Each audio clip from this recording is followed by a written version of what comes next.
I begin by thanking the Kiran Nadar Museum for inviting me on the special World Tourism Day, 20th September 2025. I am traveling and hence I am not going to be available for this exciting interaction where I'm sure I would have learned a lot. My career in cultural tourism is really goes back for nearly 3 to 4 decades, and I have developed the technique and the strategies of how do you interpret the journeys, curatorial trails in cities, not limited to urban cities, not limited to English, also bringing in the idea of using Indian languages for the local people. And how do you create that inclusivity? I did that with the Shahjahanabad Redevelopment Corporation under the Delhi government, training over about 50 teachers from government schools how to do heritage walks, and also adopting heritage landscapes, which in my book, Exhibiting India, The Art of Heritage Walk, I explain is all about landscaping and the changing identity of landscapes which has built heritage along with the cultural skill mapping of communities around. It talks about cultural tourism being an economic tool.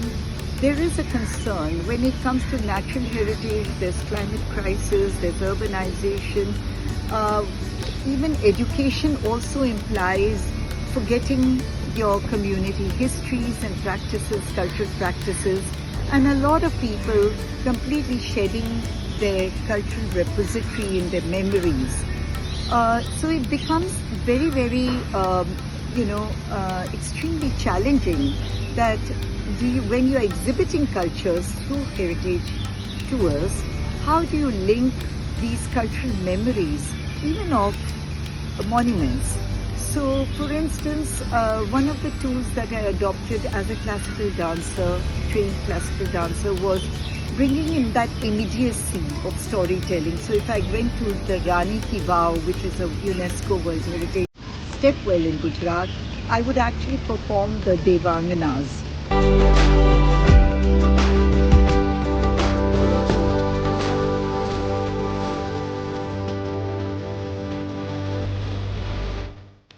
In that and bring the sculptures alive. Similarly, if you look at the Gone paintings in Bhopal Museum, how do you create the story of Narmada in different ways through those paintings coming out alive and their perceptions of their mythological world, whether it is the Badadev, etc. But I think one of the most evocative illustrations I can bring for the audience is the illustration of the launch of my initiative with the Government of India on pastoral tourism. And this I did as a case study, as the pioneering program in Sadri amongst the Raikas in Rajasthan, which is the area of Sirohi, in the area of Godwar. Now Godwar is an interesting geographical area because it's the end of the Aravalli, the beginning of the Thar Desert. So the biodiversity in the natural pastures are huge. It also became an important destination for the Jains.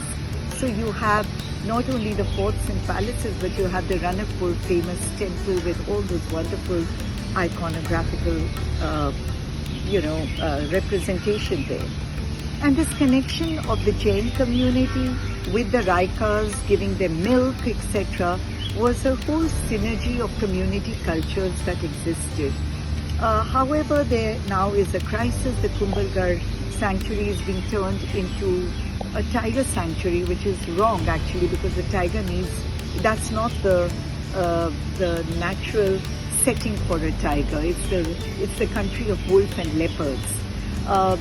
Then you bring in, so it becomes a very, very big challenge. How do you also prevent the de-skilling and the displacement of the Raika community, those wonderful red turbans by which the Rajasthan tourism is known, they get completely displaced. So I trained people along with my colleague. We did surveys, We found out there are homestays in that area, how many taxi drivers because of the Kumbhalgarh, as well as the Ranakpur Jain tourism. And we came up because the camel milk is extremely good for diabetes, the first stage, diabetes 1. So we developed grazing tours, we developed night tourism, hearing the songs. So I'll stop now and you'll hear one of the songs here.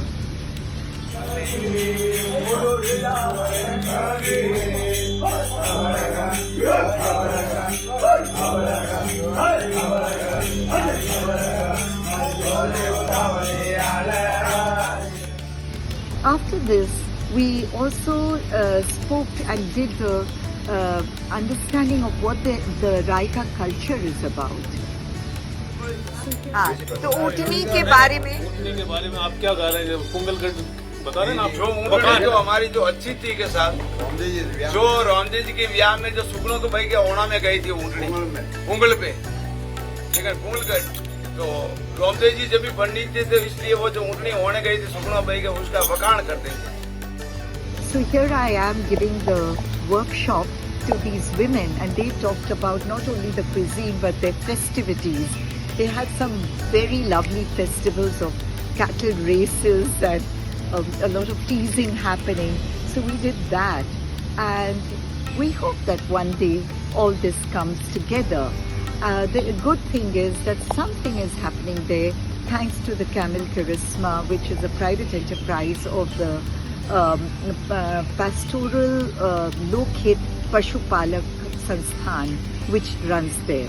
So thank you, and I wish I was there physically to interact with you. Navina Jaffa for you, exhibiting India, conserving cultures.